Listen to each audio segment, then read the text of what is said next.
rendez-vous du Mondial du bâtiment, la rénovation énergétique dans les territoires. Une émission animée par Nathalie Croiset.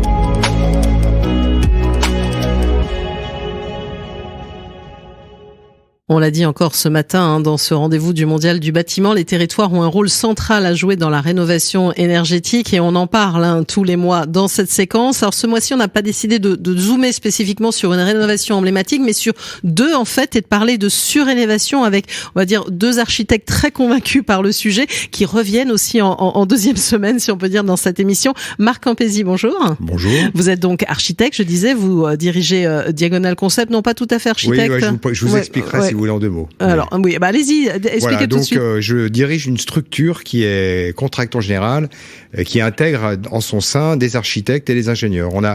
On tient à marquer cette différence.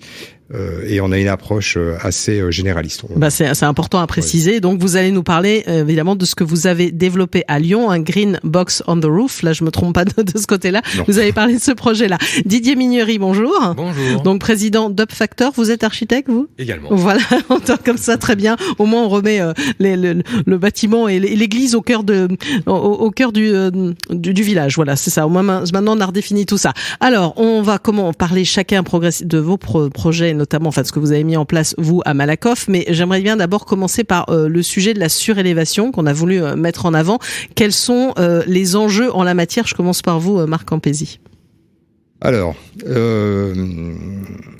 c'est assez complexe, le sujet de la surélévation des bâtiments. Alors, il y a déjà différents secteurs d'activité et là, nous sommes complémentaires puisque moi, j'interviens sur le secteur tertiaire et mon voisin intervient plutôt sur le résidentiel. Mmh.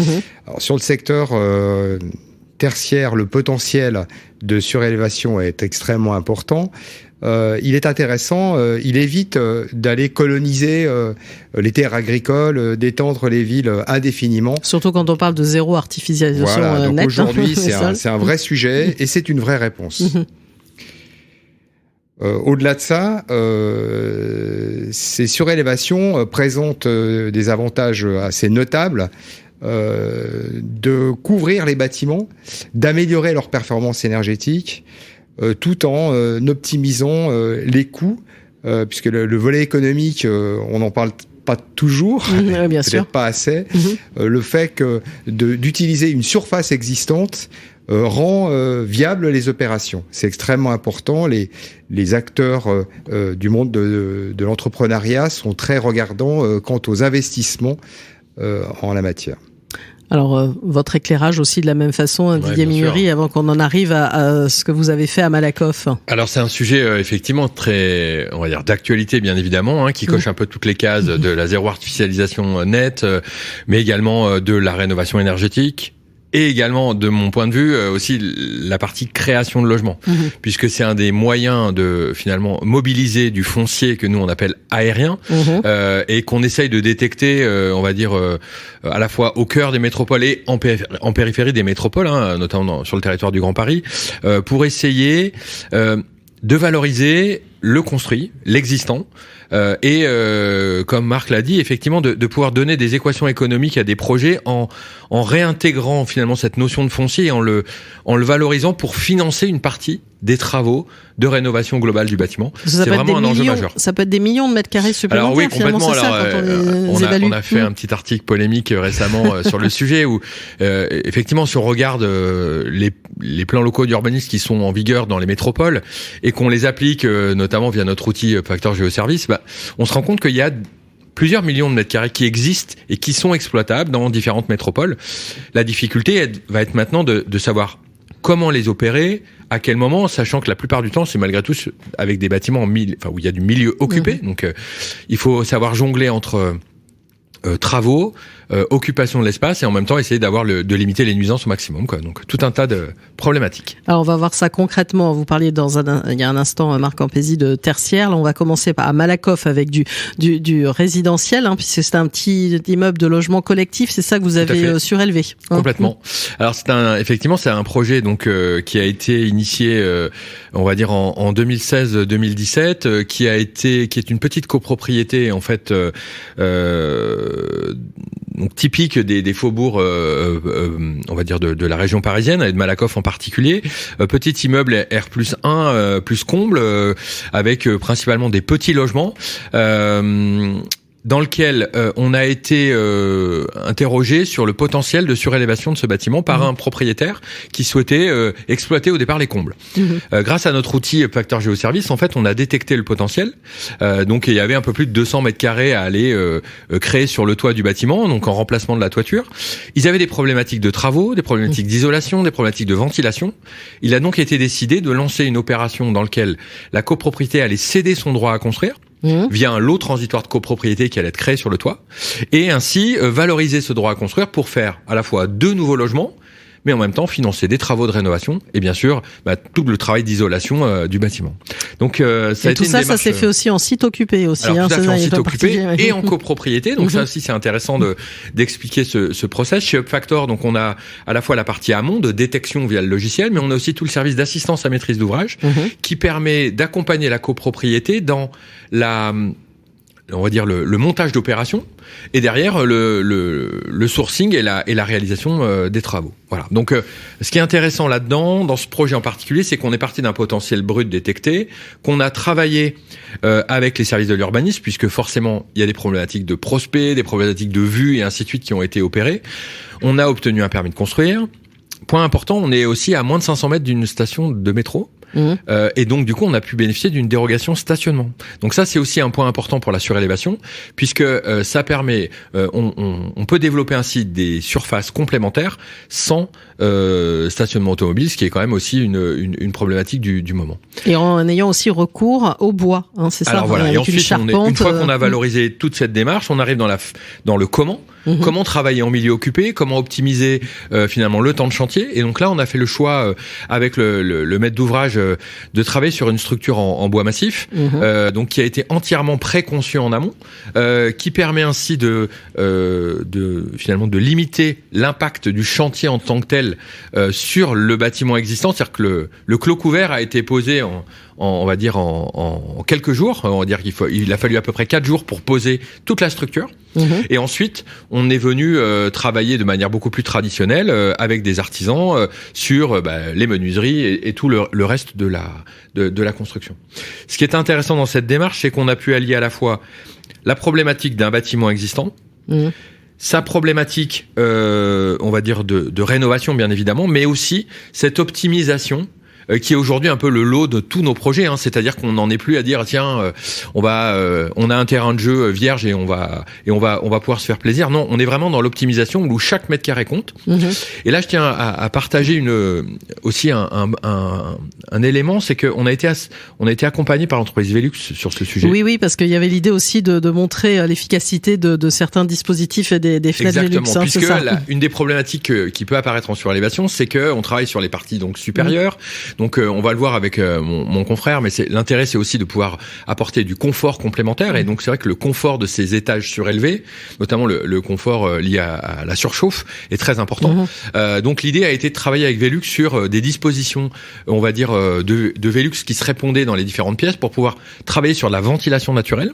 Donc avec des déclenchements, on va dire automatiques qui pourraient ainsi être pilotés via une petite interface de manière à pouvoir limiter cet effet d'échauffement. Donc ça a été vraiment très intéressant et ça nous a permis d'aller au bout de l'exploitation finalement du volume, puisqu'on a pu travailler sur des volumes sous comble très intéressants dans lequel on a pu exploiter le moins de mètres carrés, voilà.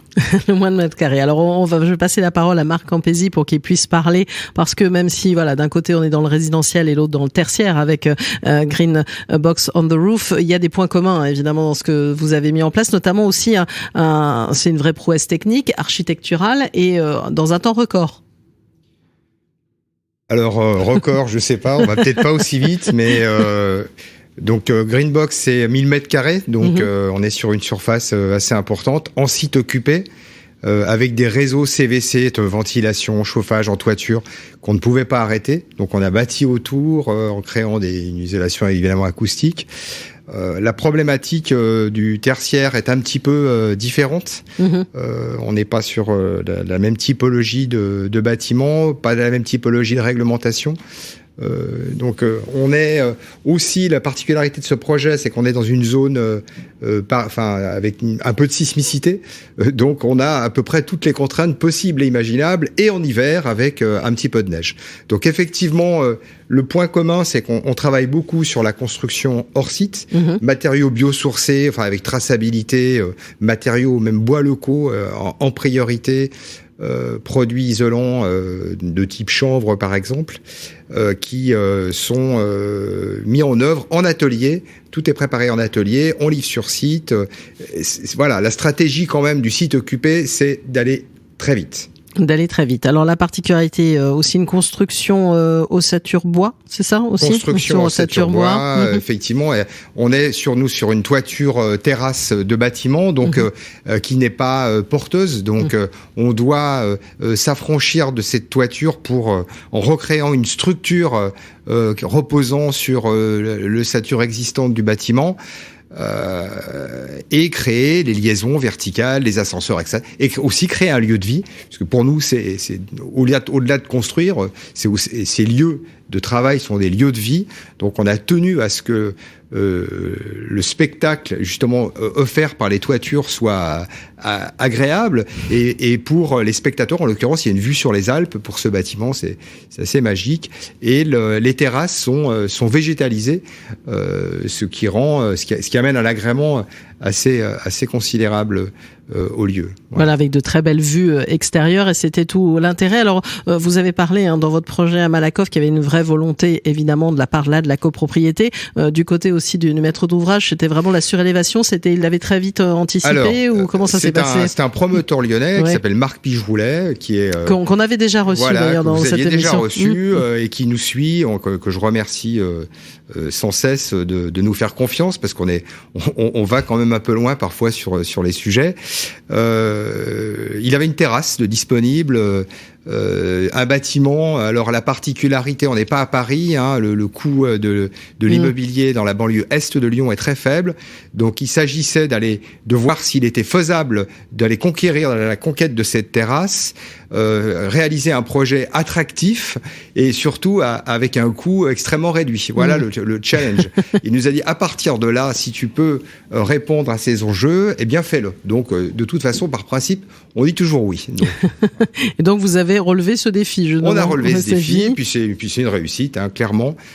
C'est un bâtiment qui a effectivement une performance thermique assez élevée. Si on considère ces 1000 mètres carrés isolément, on est sur un niveau de BEPOS, enfin un bâtiment à énergie positive. Énergie positive pour un certain nombre d'usages. Donc il est intéressant de voir qu'on peut aussi créer des surélévations agréables à vivre, performantes, éco-responsables, et qui répondront déjà aux fameux enjeux du décret tertiaire, dans lequel les bâtiments d'activité sont engagés maintenant. Enfin, je veux dire, le processus est engagé, et il n'y aura pas de retour en arrière vu le contexte lié à l'énergie. Et alors, votre particularité, là, c'est aussi le point commun, c'est qu'à chaque fois, il y a une réflexion. On parlait de climatisation tout à l'heure aussi, mais c'est sur un vrai confort aussi, un question de santé, de confort qui est en train de monter aussi entre guillemets en puissance. Nous, c'est un incontournable. Je vous ai parlé, ce sont des lieux de vie, donc il y a des usagers à l'intérieur. On construit d'abord pour les gens qui habitent ce lieu. Donc la santé est un élément déterminant dans nos projets. Nos bâtiments sont équipés de systèmes de filtration, de capteurs de qualité de l'air, et on veille à faire en sorte que les occupants du lieu restent en bonne santé, et surtout, je l'ai exprimé tout à l'heure, on leur offre des conditions de travail qui sont agréables. Tout ceci contribue à la performance du système cognitif. Donc, en général, les entreprises sont satisfaites puisqu'elles ont des collaborateurs motivés et qui offrent toute la satisfaction au sein de leur entreprise. Ah oui, voilà. Donc cet aspect bien-être, il y a aussi les enjeux, lumière naturelle aussi, ça fait du bien, la lumière naturelle, l'acoustique, enfin voilà, qu'on soit au mieux possible dans ces bâtiments. Ouais, complètement, c'est un enjeu majeur, et c'est vrai que dans le logement en particulier, on a un peu l'habitude, on va dire, je vais pas dire d'appliquer des recettes, mais c'est vrai que les choses existent depuis toujours. On fait comme ça, la fenêtre doit être comme ça, et ainsi de suite. Et dans ces projets où on doit un peu pousser tous les curseurs, où on est justement dans l'optimisation, eh ben on se pose toutes ces questions liées au confort, liées au fait d'asservir le moins possible le bâtiment à la technique, notamment, donc d'être le plus passif possible, d'avoir de la ventilation naturelle, de l'éclairage naturel, et ainsi de suite. Donc c'est vrai que c'est un travail très important et qui on va dire qui marque un peu. Alors on est dans des expérimentations à chaque fois. C'est vrai que nous on pousse les curseurs, on est tout le temps un peu en amont de ces sujets. On essaye de les déployer derrière un peu à grande échelle dans tous les projets qu'on porte, mais on voit bien que c'est une attention particulière, on va dire au confort, aux espaces extérieurs. Dans nos 2 projets, il y a des espaces extérieurs. On voit aussi que ça c'est la nouvelle norme du logement ou du lieu de travail, c'est-à-dire qu'on se retrouve plus dans un espace fermé entre 4 murs, mais on est vraiment dans un espace qui se pratique entre l'intérieur et l'extérieur. Voilà, donc ça c'est aussi très important et on a l'occasion de le faire au moment de projets de rénovation de bâtiments, et en plus avec cette notion de dire on va apporter du bénéfice, un plus au bâtiment, et de nouvelles configurations d'habiter ou de travailler. Donc ça c'est vraiment très intéressant. Je pense que c'est ce qu'il faut retenir dans ce sujet de la surélévation, c'est que ça nous permet de vraiment se positionner et en tous les cas d'avoir un peu de conviction en tous les cas sur ce genre de projet. Voilà. Alors un plus, un bénéfice, puis un bénéfice même, il faut y penser, économique, parce que ça rend aussi, ça donne une valeur supplémentaire à ce bâtiment, hein, Marc Campesi. Ah mais c'est évident, je laisserai peut-être l'avis du promoteur, mais je pense que évidemment ça apporte un bénéfice non seulement aux promoteurs, mais également à ceux qui ont investi dans ces bâtiments, ce sont des bâtiments dans lesquels ils vont rester. On sait qu'aujourd'hui l'un des enjeux principaux est lié au confort d'été. Ce bâtiment, il anticipe déjà toutes ces problématiques de canicule et voilà, qui seront inévitables dans les prochaines décennies. Donc, il est important pour nous. On travaille sur les parapluies, sur les chapeaux des bâtiments. Donc on les protège. Donc il est important de concevoir ces bâtiments avec en arrière-plan cette problématique des canicules, hein, parce que les problématiques de chauffage existent, mais on les traite assez facilement avec des bâtiments bien isolés. Le confort d'été, c'est un vrai sujet. C'est un vrai sujet. Didier Menury, oui. Ouais, pardon. Si je complète juste sur la question effectivement économique, ce qui est intéressant dans les démarches que l'on mène, notamment en copropriété, la surélévation permet vraiment d'engager les copropriétés dans la démarche de rénovation. C'est-à-dire que nous, on arrive à transformer directement la cession d'un droit à construire en travaux pour la copropriété. Et ça, c'est hyper important parce que ça engage la copropriété dans la démarche de faire, ce qui est pas évident, hein. Vous connaissez tous le monde de la copropriété, c'est un monde pas facile et qu'il faut arriver à convaincre. Donc ça c'est un premier levier, mais l'autre levier aussi c'est pour l'opérateur immobilier, puisque l'opérateur immobilier il achète pas un foncier, il a une obligation de faire des travaux pour la copro, ce qui va l'aider aussi à monter son opération parce qu'il n'a pas de portage financier en amont. Et ça c'est très important parce que ça peut engager et amener de plus en plus de promoteurs à s'intéresser à l'existant et à travailler comme des promoteurs rénovateurs. Et ça, moi, j'en appelle un peu à cette profession qui doit absolument se saisir de ça. Écoutent, voilà, exactement. Ceux qui nous écoutent, c'est à se saisir de cette opportunité de l'existant et d'agir en tant qu'opérateur immobilier de la rénovation et de l'extension et du développement. Et ça me paraît vraiment important. Et je dirais que en ce moment, en tous les cas dans les projets Up-Factor, c'est peut-être ce qui nous manque le plus. C'est-à-dire qu'on a peu d'opérateurs qui ont cette double, on va dire, appétence, bien sûr le développement immobilier, on va dire la création de valeur, et de l'autre côté, le fait de s'intéresser à l'existant et d'avoir cette compétence. Ça nécessite effectivement des compétences spécifiques, techniques, liées à l'existant et à la maîtrise, on va dire, de l'intervention au milieu occupé. Voilà. Alors là, le message y est passé. Vous avez donné, on va dire, de très belles illustrations de projets. Allez, dites-moi quand même, c'est quand même complexe, la surélévation. Ça peut être coûteux. Il y a quelques petits freins quand même. Oui, bien sûr. C'est complexe, oui, mais c'est l'avenir. C'est-à-dire que malheureusement ou heureusement, c'est indispensable de s'intéresser à ce qui existe déjà.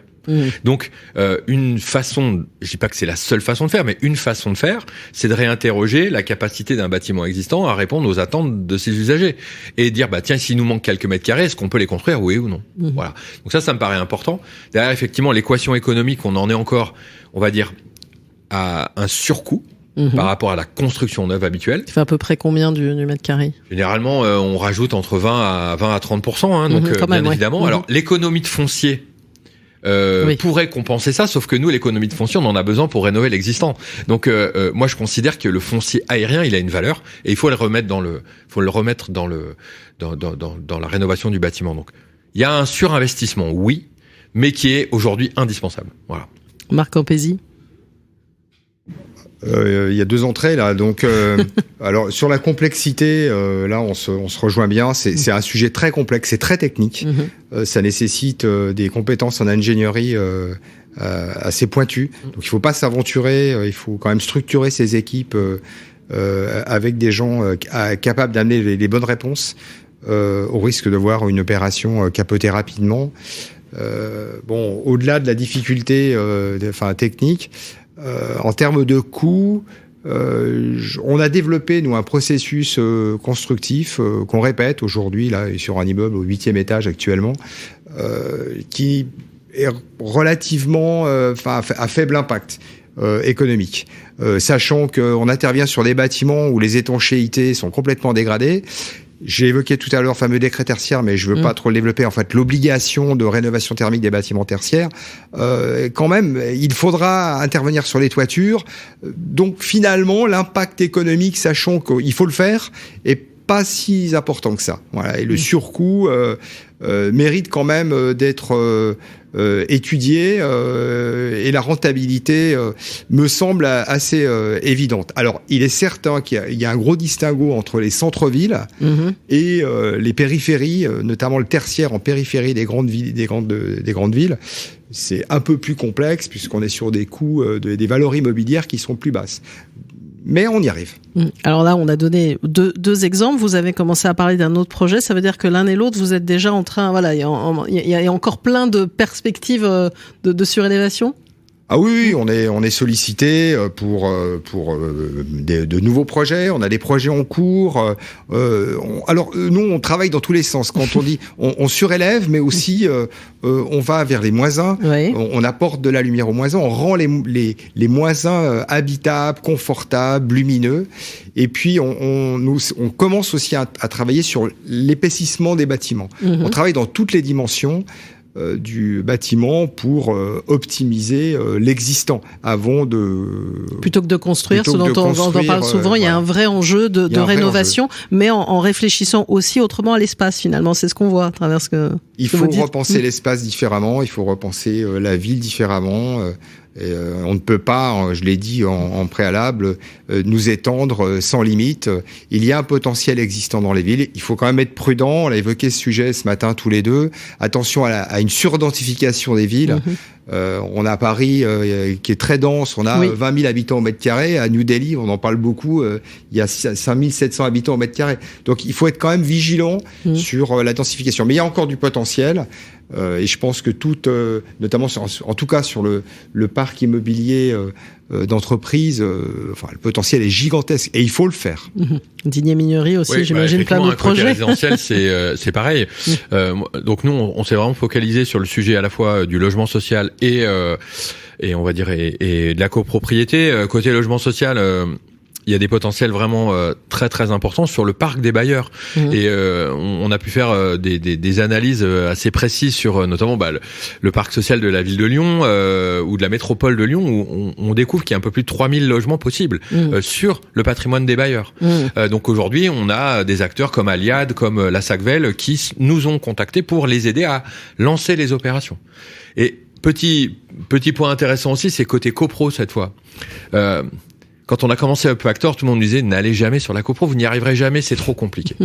Petit échange qu'on a évoqué ce matin, en 2020, on a gagné 6 copropriétés, en 2021, on en a gagné 11, et depuis le début de l'année, on en a déjà gagné 10.